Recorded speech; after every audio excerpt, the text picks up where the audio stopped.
Hey everyone, welcome back to Bear's Workshop. In today's video we are going to be rebuilding a VacuFlush pump for our VacuFlush toilet system. The pump went out a couple weeks ago when it was out on a rental. I had to order the parts for it. I'm hoping that I got the right parts for it. I haven't actually seen the pump, but I had someone take it out on a rental. They were out stuck with no toilet. I had a mobile service go out. They looked at it, but they couldn't get the parts while the renter was still going to be there. So they told me what the parts were. I ordered them and the renter brought the RV back. So I'm going to first show you what the problem is, and then we're going to go ahead and see if we can locate the pump. I think I know where it is.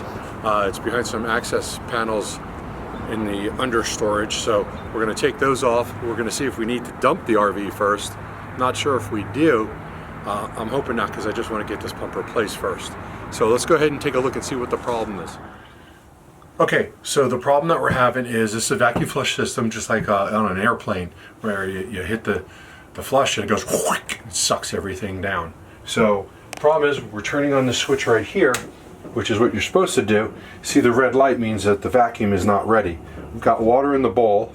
You need to have water in the bowl, otherwise it's very easy to lose the seal. So this pump just keeps going. So the renter told me it wasn't shutting off, and occasionally I've had problems with it not shutting off, and we just have to make sure that the seal is good. Take a toilet brush, open it up, scrub it a little bit. Sometimes little particles of poo or toilet paper get stuck in there and they don't make a good seal. So he said he had a good seal, said he had water in the bowl. The water was staying in the bowl, so there was no leaks, but the pump kept going. And then he found that there was a leak right about where we are underneath the RV, so it was leaking water out, and he said it was clean water also. So we had someone come out and they said it was the actual vacuum pump. So I also have never used a vacuum pump before, and I don't know if you can hear it. Let's take a listen. It's pretty loud, and it generally would run for about a minute before it would make the seal. So I don't know if the pump was always going bad, or if that's how much noise that they're supposed to make. But we have some new parts, and hopefully that will fix it. We only bought the parts. The parts themselves were about $150. To replace the entire pump was like $800–900, and that's with me doing it with my hands. Having someone else do it probably cost a whole lot more. So we're going to go ahead and shut this off. So we're going to go outside. I know where there's two access panels where I believe that the pump is. We're going to pull off those access panels and see if we can get this pump motor thing out, and I hope it's easy to get to. I got big hands, so hopefully I can get in there and get this pump out. And then we have some new parts that I'll show you. Let's go take a look. Okay, so this is the back end of the RV. I've got an access panel that's in here. I'm gonna have to crawl in there, use my trusty DeWalt drill, and get that access panel off and see if I can reach the pump. So I'm gonna go crawl in there. Try not to look at my butt when I get in there, but can't really see anything. It's just undoing 4 screws.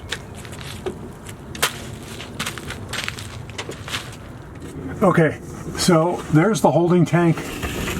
There's the pump. What exactly I'm supposed to do here, I know it's hard to see, but I have no idea.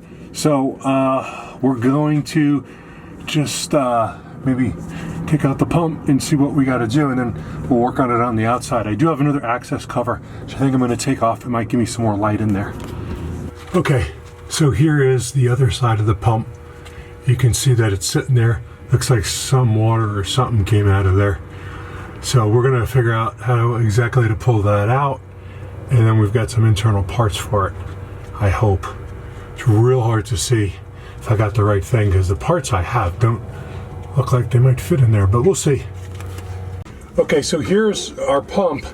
We have to take this cover off right here, and we're going to detach the motor that's screwed in behind this plate. And then once we take the motor off, there's screws around the top here. We're gonna unscrew all those. I believe that they're 5/16. There's poo or something on here. Dried toilet paper. I don't know exactly what it is, but it's leaking.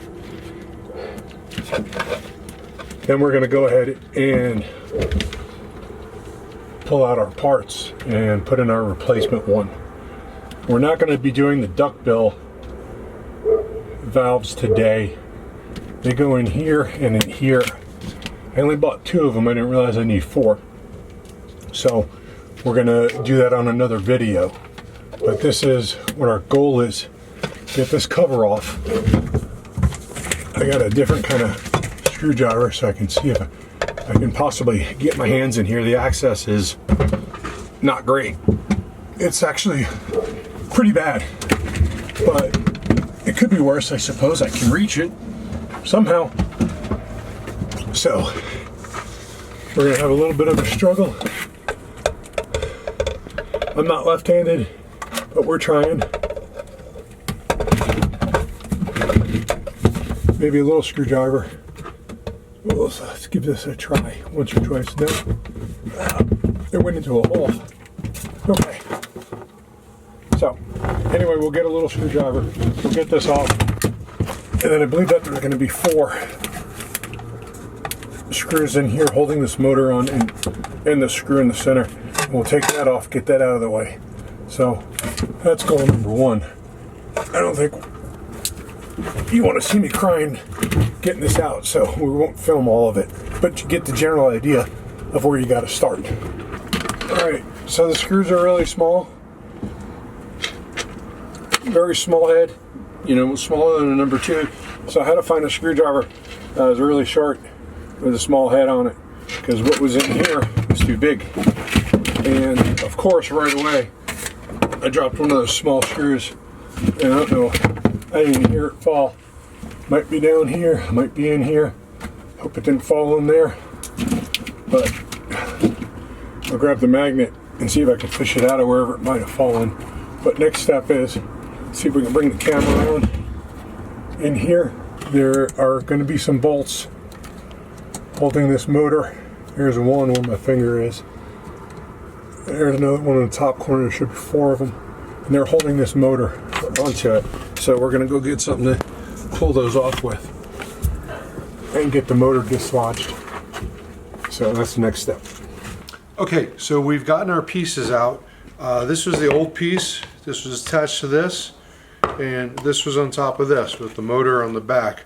So this is what we were looking at. Getting these screws out, they're pretty difficult. It's a very confined space in there. You know, these guys charge a lot of money to replace these because it's a lot of work in very small, cramped places. But that's why we're making this video, to show you how to get to it and do it on your own. But I was able to get in there. I think getting the screws in might be a little bit harder. I had to use a power drill because the angle was not good, and I had to use one of the sharp right angle, the angle drills, because you have this much space. But I couldn't with a socket wrench. I couldn't get in here and keep the force down and turn these at the same time, especially the ones in the back here. So I had to go through a decent amount of trouble to get it out, but I got it out. So I pulled out this piece, and then this was kind of stuck in there. I kind of had to pry it out with a screwdriver. Kind of did one of these, and then that pulled up the whole ring here. So you can see right away the difference here. This, it's got the full plunger on it. Goes down like that. This one's just clearly broke. It's just not even attached anymore. You can see how it pulls apart. I've already rinsed this off, by the way. It was a little stinky. So this is garbage. This piece in here is garbage. This ring we need, so we got to separate it. That's separated fairly easy. There's probably some poo on it. And then what happens is we just put it back like this and put it back together. This one's upside down, and that goes like that. This is also the time that we're going to replace this ring here. I am going to clean this first, and then I'm going to take one of these O-rings that we got in the package, find out which one goes on it. That one seems big, but this one seems bigger. So this is going to be the one that goes here, and then I believe when you put this back in, around here is where this ring goes, and it sits on top of that valve. So that's where this is going to go. I'm going to clean this off. I'm not going to show you me putting this back in because it really, all you're going to do is get a picture of like my butt or something like that, because there just isn't a good angle there and there's not much to see. I'm also going to make sure I get this tightened up before we put this back in. But obviously you can see the difference here. Broken, not broken. I mean, that's pretty clear. That's why water was leaking out of this. And just nice to be able to find the exact problem, not have to worry if this is going to fix it, because this is obviously going to fix it.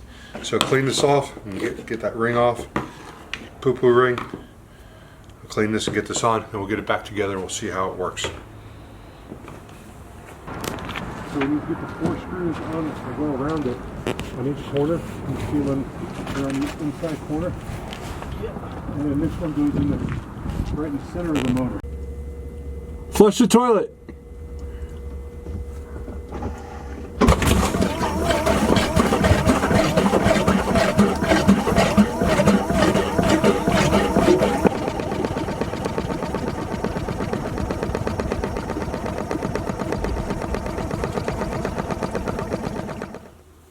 Okay, so the installation is complete. The one thing I want to note about the installation is that when you're putting that seal back in, you have to use a hammer and tap it in.